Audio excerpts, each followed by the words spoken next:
Welcome to Tell Me More, the All Steel podcast where design meets innovation and we explore the limitless potential of workspaces. In this exclusive series, we're peeling back the layers of workplace design. From the psychology of colors to the future of hybrid work, join us as we open doors to conversations with industry leaders, architects, and designers who redefine the modern workplace. This is Tell Me More, brought to you by All Steel, because when it comes to designing the future, there's always more to discover.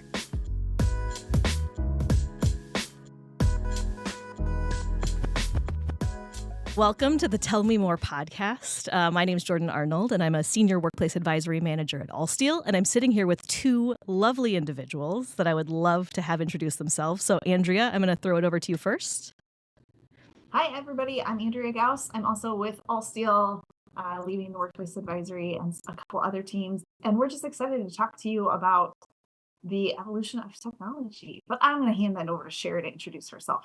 Awesome. Thank you, ladies. So Sherry Pippola, I'm a senior director responsible for our global alliances at NEAT.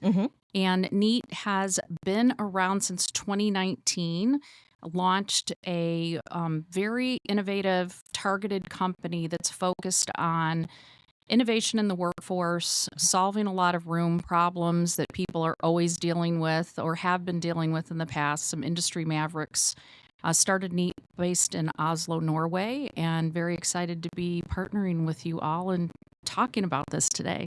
Wonderful. Well, thank you for being here. We really appreciate your time. Go ahead. I want to know if you had a crystal ball in 2019 that the whole world was going to need your technology in 2020. Did you know what was going to happen to us 100%, before it happened? Yes. Yeah, can you imagine if you did? But no, I think we were in an amazing opportunity at the time because we had just forged a relationship with Zoom.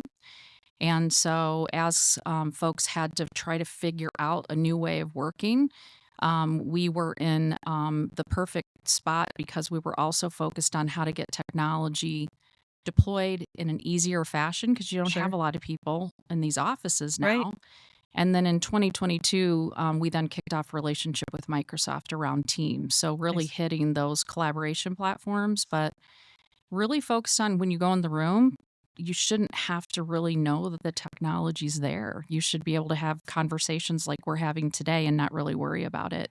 Absolutely. And we have a statistic that we dug up that was 252% is the increase in Teams meetings since, pre-pandemic time. So while we were seeing hybrid work and hybrid meetings and this, the need was there before, but this escalation has the velocity of it just went through the roof as all of those things started to happen within our world. Yeah. And it had to be easy because you didn't have a lot of people sitting right next to you for IT help. For sure. And so it had to be easy, but then fast forward a little bit and everybody's trying to get back into the office in some way, shape, or form, and what does that look like? So very excited that we're able to pivot quickly and help with those trends, especially like what you all are seeing. Well, and I think what I love about what you just said is this idea of how do we make it easy, right? How do we make it work? And one of the things that we're talking about right now is this idea of effortlessly connecting. Right, this ability to connect with each other, the autonomy that we now have and the flexibility that we have to work is incredible. But what that means is that there's a little bit of effort that we need to put in on the front end to make sure that those connections can continue to be effortless is what we've found. And one thing that we're talking a lot about, and I'd love to just kind of open up our conversation with this, is a conversation around digital equity. So when we are in a distributed experience, when some people are in person, like us in this very moment, right, and some of us are virtual, which if you're listening, Andrea is calling in and Sherry and I are here in person. When that is the norm or when that is the case, how do we create an experience that feels equitable to all? So I'm just going to open it up to both of you and say, what does that word, what does that phrase, digital equity, mean to you, and why does it matter so much right now? You want to go first? Sure. I think presence and place has and always will be part of brand building and culture. And those have all shifted in some sense. The ball has been moved. And so I think we're trying to figure out what does trust look like? How do I build strong bonds with my team? How do I build relationships cross organizationally that would have just happened naturally? And so when I enter into a virtual engagement, especially if I'm new in my career, I feel this need to be seen and to be heard. Mhm. And so to afford everyone within that space the opportunity to do that, or at least feel like they can, because they're not just a face around a really large table or one box among 50, whatever that looks like, Yeah. I think becomes a really important thing that we have to figure out as things have really shifted. Yeah, and I think the other thing that we're seeing is people also are liking zero touch. They don't Mhm. want to come into the room and have to hit a bunch of different keys or buttons to try to get the technology to do what they want it to do. So Yeah. being able to sit around a table and be able to have the technology do what it's supposed to do. So one of the things we're focused on is called neat symmetry, and that is in the past, everybody focused on what was being done in the room, but they forgot about the people that were more remote. Yeah. And now you really have to think about that. And so, what Neat Symmetry is doing is it is, without you having to touch it, it's actually doing exactly that. It's zooming in on the people that Yeah. are speaking properly. And then the next step that we're taking is Neat Center, and that's bringing another component to the center of the table that really stitches it together where the technology says, I know that Sherry's looking this way. Yeah. I should be not showing the side of her head. I should be showing the front. So the people that are in their home offices or remote Mhm. feel like they're sitting at the table, and that if they couldn't make the trip for the meeting in person, they're still getting the benefit out of the meeting. I love that. And I think even about, and we talk about this in some of the technology we have here in the showroom, but sometimes when you are the hybrid, the non-local participant, then it becomes really hard to see who's talking, right? How do I even understand like who this person is that's speaking? But even those small visual cues of, oh, Sherry's about to say something, I'm just going to hold my thought for a moment so that you don't end up with kind of the messiness that can sometimes happen when we Right. don't see those visual cues. Absolutely. That talk over, if Yeah. you will. Yeah. But we're even seeing different setups. So right now we're in a conference room with a round table. Yep. But, as I walk down the hall into this room, you see a lot of unique setups for hot desking Yep. and things like that really are starting to think about what are the different things that you can do to deploy the aesthetics and the furniture and the feel in the room so that when they do come in, if they don't have a set space to go to, Yeah. they still feel like that they can work for the day. I'm going to defer to our non-local participant in hopefully good meeting etiquette for our hybrid experience here. Andrea, anything you want to throw out before we start kind of moving through some of the additional questions? No, I think that's really great. I was just reflecting back over the last couple of weeks, and there was a meeting that I was in, and I didn't know everybody's name as I entered into the call, right? And I was joining remotely, and there were several people seated around the table, and there was an individual in the far back of the room, and I recognized his voice. It was like I worked with him 10 years ago, and it was just super awkward. Like I can't ask who is that because Yep. I should know this individual. Right. And just had this feeling like I can't participate to the level I want to participate because I'm an active, say the person's name, engage them, asking a question. Mhm. And I felt like even not even equity at stake, I couldn't be as productive. I couldn't Sure. be as effective at participating, engaging in a meeting because of the deficiencies of the space layout, of the technology, et cetera. Well, that brings up a good point, Andrea. And that is, I don't know if you did that on purpose. It's a great transition for us to move into our next question. We anchor in on these ideas of people, place, and technology. So when we think about digital equity, when we think about meaningful space, those are really the three core ideas that we build considerations around.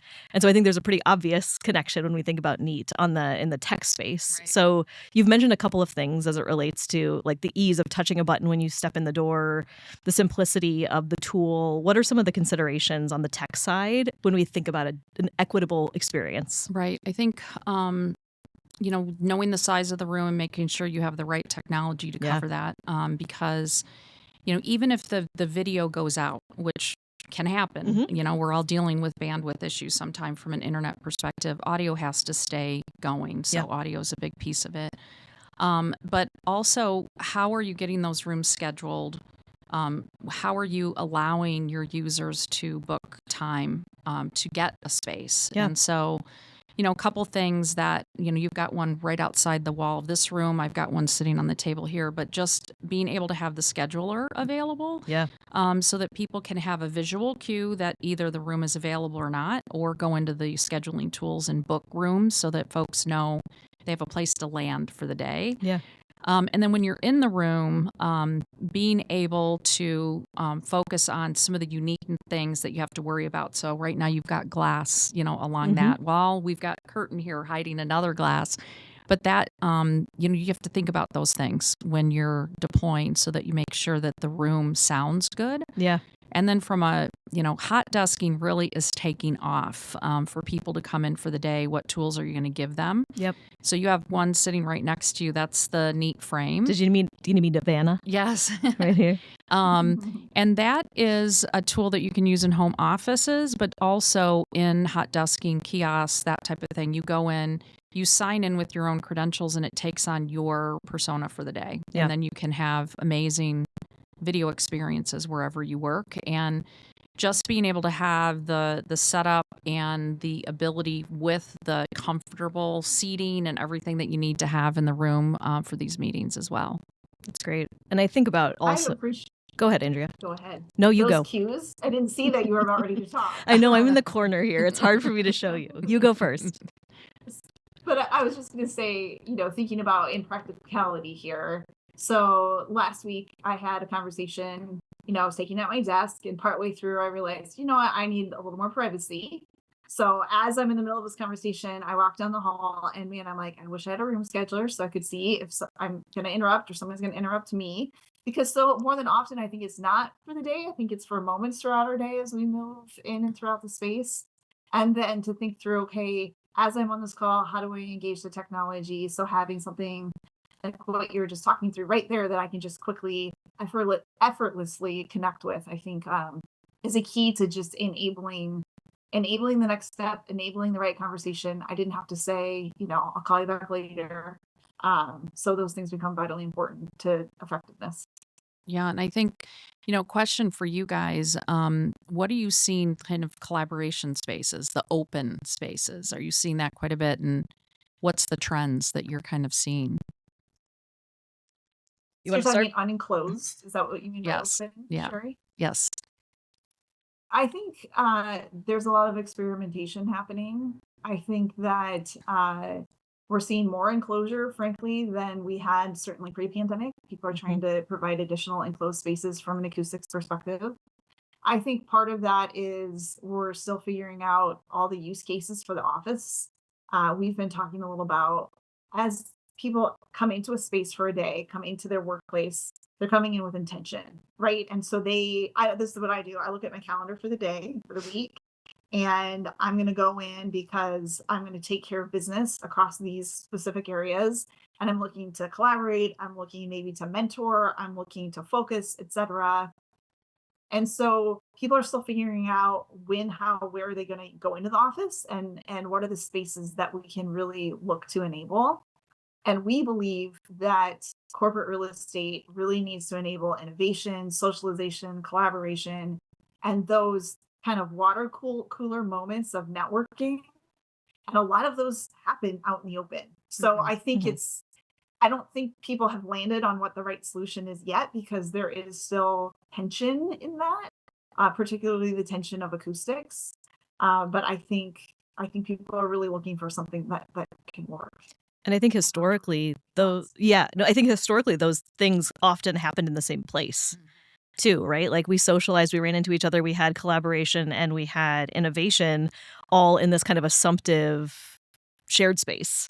But now what we're seeing is this need or this desire to pull those apart a little bit and create environments that are a little bit more intentional about the needs and requirements of those spaces, right? What do I, like, if I'm going to innovate, what does that look like for me as an organization? What kind of setup do I need to support that? Right. And that might be very different than what you need in order to socialize, right? Or in order to mentor, some of the words that Andrea threw out there. Yeah. And I think what I we're really like, we have a couple of clients. I'm sorry, Sherry. no, go ahead. I was just gonna say we have a couple of clients that are working really hard and they're utilizing color to Mhm. kind of Mm. lead people. Okay. So in this setting that is this color, this wayfinding, this is the sort of activity that we're trying to promote, right? So it's giving people use case obvious permissions, if you will, Yep. how to utilize certain settings. And I think that helps to enable, you know, whatever it is that individual has, and to know where, when, and how I should use a portion of the set of this of the overall building. Yeah, we What were you gonna say, Sherry? we originally came out with the Neat board, which is a 65-inch board that can go on the wall, or it's on a floor stand, can be wheeled around. And we started to see that folks had more need for those collaboration spaces that could be ad hoc, Yeah. or they may not be in the same space every day. Yep. And so we just launched a 50-inch version that's on an adaptive stand that fits in an elevator. So because people are moving it Nice. between floors, Yep. they want to bring it out into an open air space, and then use you had mentioned, having to deal with the audio and everything. Mhm. Let the technology put a boundary around that, to Yeah. keep it within. But again, I agree. People are still trying to figure out, what this new way of work looks like, Yeah. and just having the options and the ability to come see some of it is key as well, because it's hard for people to get their arms around what the art of that possible room looks like. For sure. And what I like the kind of story you tell about adaptability with the board, right? One of the things that we're talking about with clients, or I've had a couple conversations about, is when they're like, "Oh no, this room is for in-person meetings." And my challenge to that is always, well, what if it turns into something different, right? What if it evolves? What if it starts as Sherry and I talking and we're like, who would be great to talk to about this? Andrea. Let's give her a call and bring her into this conversation, because the more distributed we become, the more flexible we become, the farther apart we might be in those moments. So creating space that can be flexible, that can be adaptable in those moments, makes us more effective, right? It's not just this is our in-person meeting space, but all spaces are equipped for a dynamic hybrid experience, whether that's what you're having in that moment or not.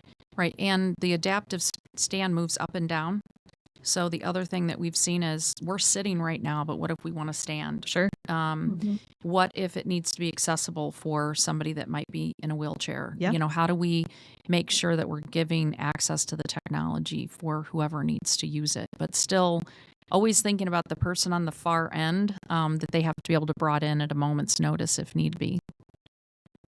I love it. Sure, I'm curious. So when we talk about space, place, and technology a little bit, on the people side, as Neat engages with, your clients, who's the decision maker? Obviously IT, they've got a seat at the table, but who are your other kind of end users? What are their type of job functions that are really digging into this? The $1 million question.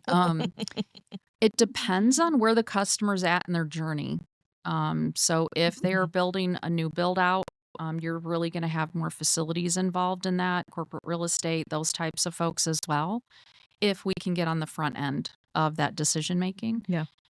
There's a lot of customers that already have technology deployed. They've had it for 5 to 7 years, and it's really not delivering what they need to right now with this new way of work. So a lot of people are doing refreshes. Yeah. And in that case, we're probably dealing with, the folks that maybe roll up through the CIO or CTO that is really working on what is that technology that needs to look like in a room.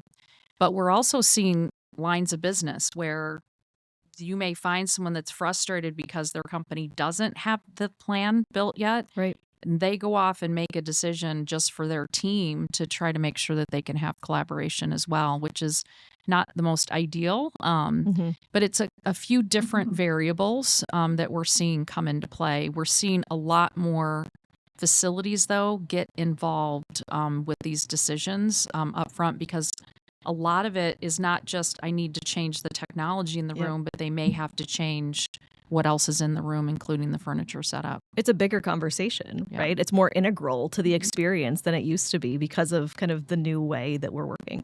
Yes, all day long. But yeah, if we knew I've seen HR have an opinion about it too, which True. I think HR should have an opinion. What is engagement? have to do. But I've seen in general a broader set of perspectives being brought in, which I think is great. Yeah. Our head of HR actually just got interviewed for an article that just published a couple days ago that talked to that, and Yeah. that we are 100% remote work, but we have offices you can go to. Yeah.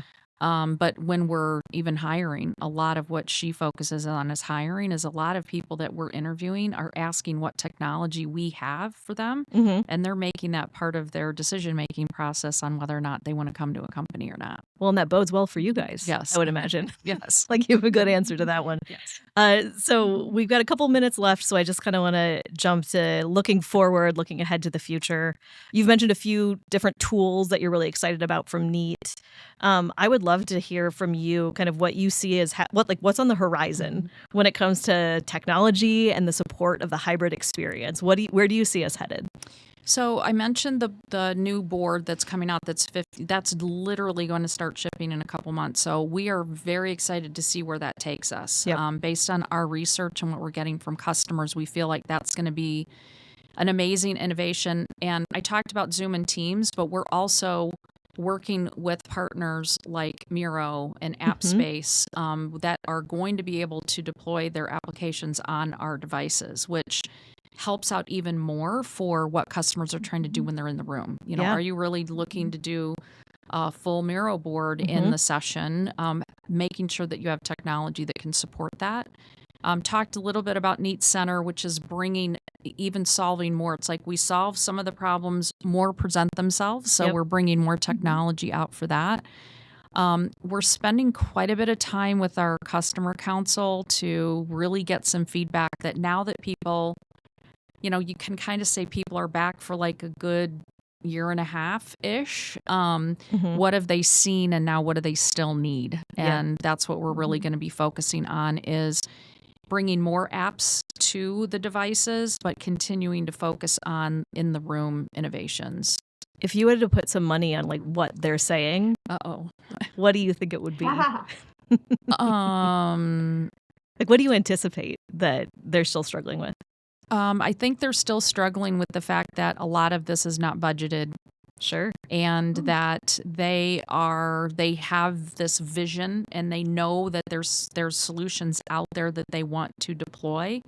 And they've got to figure out how they can enable that for their organization. So it's really taken a look back at what the whole return on investment is for them. And we can, collectively as a, group of companies like we both are, help them get through that journey. But I think it just really depends. Budget, though, seems to be a big one. And then just being able to test out, have that ability to go to showrooms and see the technology, because things have changed so much in the past 2 to 3 years that you can't really bank on, I used to do it this way. They've got to really look at that.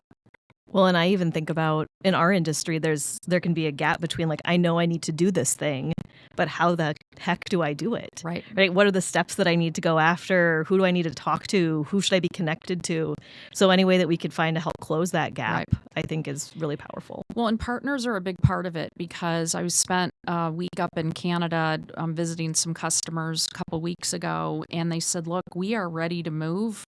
It's the transition that is overwhelming to us, that we have a lot of work to do to either transition our collab platform. What are we doing with furniture? What are we doing with the technology? And so I think some partners that could really fill that gap, help with that, is going to move them along faster. Absolutely. Andrea, anything that you see up ahead from a tech standpoint that you want to bring to the table? Where are we headed? I don't know. I think, as Sherry alluded to earlier, technology within enclosed spaces versus open spaces, I think that's a big question. I think the floor plan is continuing to shift. Mix is changing. So as mix shifts from primary workstations to a greater percentage of it flowing into collaborative socialization spaces, to Sherry's point, the budgeting is going to be of interest. People are going to need to rethink the furniture allocation spend as well as the technology to support that. I think a big linchpin is acoustics. I know we've mentioned that a couple times in our conversation here. I'm a believer that the greater occupancy within a space, percentage of occupancy in a space, the better acoustics seem to work. So as people come to the office more and more at a higher percentage, I think the overall vibe and just tenor of the voice and the hub of the business will help out a lot in that arena. But I think, to Sherry's point earlier, the ecosystem of technology, we are so used to it in our personal lives. If we're Apple fans, which a lot of us are, between our iPhone and our laptop, etc. I'm an Android gal. I don't want to fight with you right now, but I am Android. Team Android. Go ahead. We got kids.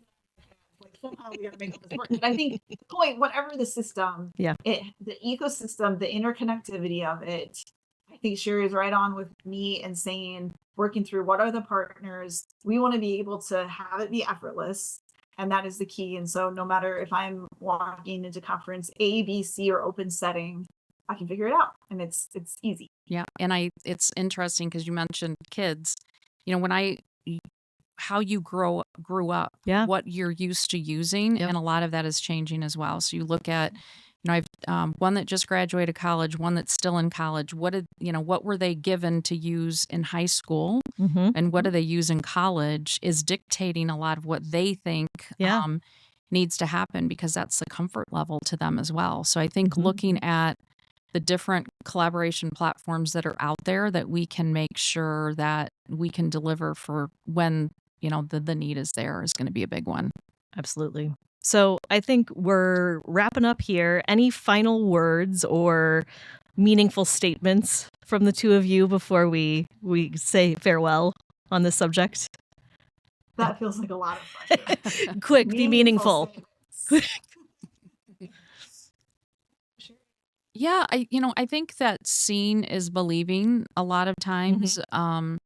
And being able to have proof of concepts with the technology and the solutions is a big one for us. And so we always push customers to, test us out and put us in some rooms, put us in some environments that you're testing out with different furniture configurations, and that will help you with some of your decision making. And so I think that really leaning in and knowing that you have the ability quickly to do some testing and quite frankly, doing some A/B surveys with your employees in certain environments. What do they think about this setup, and would they use it? And that might help them with their design.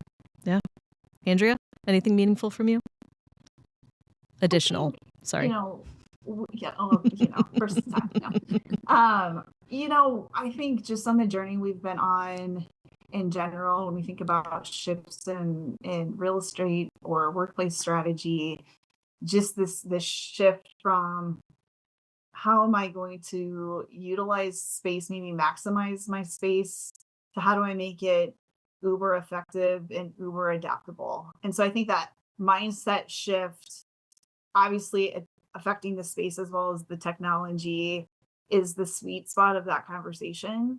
So as people are really thinking through what are my new settings, it has to be holistic. So I think that's the point of the conversation here. It has to be the holistic approach to what is the furniture configuration, what is the lighting, what is the technology, what camera angle does the technology have to support the setting that you're creating. So the goal being that the decision maker can think holistically. And I think that's on us to help teach them, help them understand that. Because I think that's where the goodness really lies. Yeah. And the last thing I'll throw in is one of the things that's been interesting as we have gone through this experience, as we've kind of thought about these ideas, is, I mentioned this idea of like effortless connection requires some effort, right, in order for us to get there. But the interesting thing is oftentimes that effort is required of the people with power, right? The people in the room, the people that are here. Like, we have the power to create a better or worse experience for Andrea based on the amount of effort we're willing to put in. So while I would hope that out of the goodness of the hearts of the individuals in the room that those things are happening, the reality is the lower those barriers are to the effort to create an equitable experience, the more likely it is those barriers are going to get jumped over. Right. So the more universality within this, the ease of use, the ease of connection, all of those moments, the more that we can do that, the easier it becomes to create an experience that feels equitable for all. All right. With that, I think that wraps up our conversation for today. Andrea, it looks like you are signaling that you would like to say something as we wrap. I was just waiting for how you're going to incorporate the tell me more sign off. I think you already told me more. So I think you've told me enough. Is that how we end it? You've told me enough. We're done. And now we're wrapping up. Sherry, thank you so much for your time today. Really appreciate it. You've got a great radio voice. Thank you for having me. Oh. She does. She does, doesn't she? Appreciate your time. Appreciate your conversation around this topic. And I'm sure we'll be talking to you soon. Oh my gosh. It's exciting times. So we just want to jump in. It's really, really exciting what we're doing. Totally agree. All right. Thanks, Thank team. you. That brings us to the end of another fascinating episode of Tell Me More. We hope that you enjoyed this deep dive into distributed connection and digital equity. If you enjoyed this episode, subscribe to this podcast and connect with us on social media. Thanks for listening.